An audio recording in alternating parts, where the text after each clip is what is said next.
26 avril 1941. La guerre ne cesse de faire rage.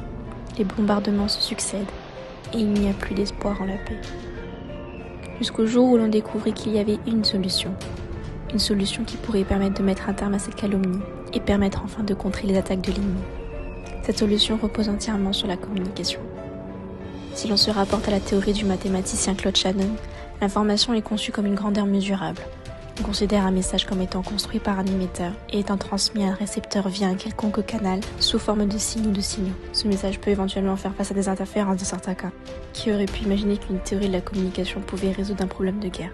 Mais avant de vous parler de cette folle histoire, permettez-moi de me présenter. Moi, c'est Baker, le professeur Baker. Enseignant-chercheur en mathématiques à Oxford, j'ai reçu un mystérieux message sur ma radio. Un message caché dans une chronique que l'on nommait Spill the Tea. Bonjour, nous sommes ravis de vous retrouver pour cette chronique consacrée au meilleur thé de France. Je la passais en boucle, et je remarque un message caché si dissimulé. Ici, service secret britannique. Procurez-vous le journal de demain.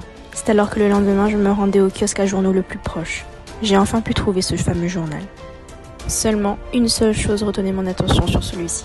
Un mystérieux code. Je ne savais pas trop quoi en faire ni comment le résoudre. Heureusement que je me suis rappelé des différentes méthodes de codage les plus connues, à savoir la méthode Enigma, César et Wigner.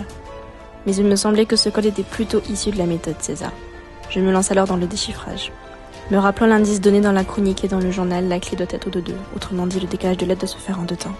Mais seulement je ne savais pas si ce décalage allait vers la droite ou la gauche. J'ai donc fait le test. On parvient alors à ce message. Bletchley Park, 4 p.m., nom de code Enigmus. Il fallait que je me rende à Bletchley Park à 4h de l'après-midi. J'ai donc dû préparer en vitesse mes affaires pour y aller. À peine arrivé et accueilli par de mystérieux hommes, je suis finalement reçu par le colonel Murphy au bâtiment Turing. Une mission m'est attribuée. Déchiffrer un code que personne ne parvient à décoder. Je me suis alors creusé la tête pour parvenir à le déchiffrer, jusqu'à ce que je compris qu'il fallait que je me remette à la méthode d'encodage Enigma. J'ai passé tellement d'heures sur la machine, mais j'ai enfin réussi à la déchiffrer. Attaque le 3 mai à 10h.